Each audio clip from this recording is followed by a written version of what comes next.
We didn't argue, and we were back in no time. We introduced ourselves, and she told us her name was Roberta Pruitt, and that we should call her Bert. Bert fed us so much food that we couldn't even move. She just kept opening mason jar after mason jar of vegetables and was frying up venison like it was going out of style. I almost got sick, I ate so much. She told us she and her husband had never had any kids, and after he died 20-odd years ago, she still worked the 200-acre farm. She said all the canned vegetables had come out of her garden over the summer, and the fresh ones had come out of the fall one, along with the deer who'd been eating her lettuce until the day before. Trespassers. She talked our ears off. I think she was glad to have company. When she asked us to spend the night, I told her we were traveling at night and needed to get going. She said if we would stay the night, she'd take us as far as the county line, since travel was now restricted to within the county, and she didn't want any trouble with the law. Dad asked if she had a running car, and she said no. Mike paused to yawn. Mark looked at his watch and saw that it was after 11. He should have sent everyone to bed, but he wanted to hear the rest of the story. His dad took over for a few minutes. I asked her how she was going to take us anywhere without a vehicle. She said her tractor still ran and she could hook up her hay wagon and take us in that. Mikey told her he'd have to think about it. Mikey. Andrew was talking to his dad. I'm sorry. You read and sometimes you don't process as much as when you're listening. She said her tractor still ran and she could hook up her hay wagon and take us in that. Mikey told us that he'd have to think about it, and then as soon as he could, he went and sneaked a look at the map. When he came back, he told her that we'd be happy to take her up on her kind offer.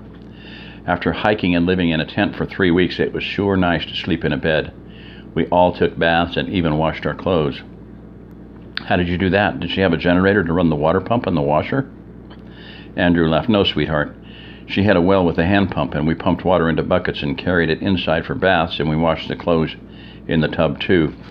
We scrubbed them on washboards, and she had an old wringer we put the clothes through before we hung them out to dry. In fact, Bert said she barely missed the electricity. She had kerosene lamps and a big propane tank for cooking and heating. She said if she used her wood stove for heating, the propane would last her several years. She didn't own a TV and said she only used to listen to the radio for the news.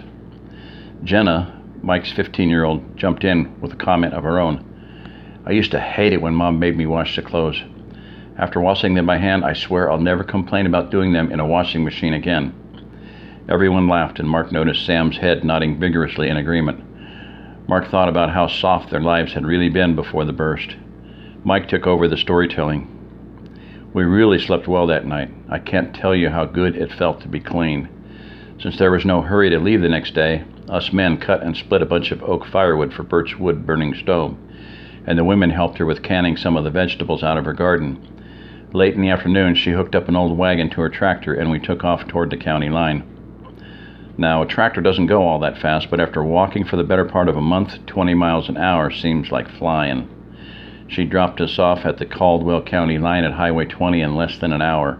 It would have taken us 2 or 3 days to walk that far. Probably more if some of the girls had helped her can. Probably more if we'd stayed on the tracks. She gave us a week's worth of fresh vegetables. Some of the girls had helped her can.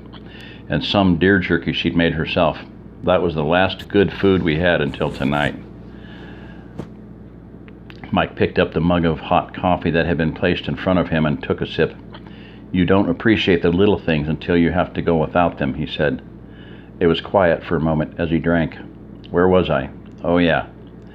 We got on the tracks that ran right beside the road at the county line and started walking toward Lockhart.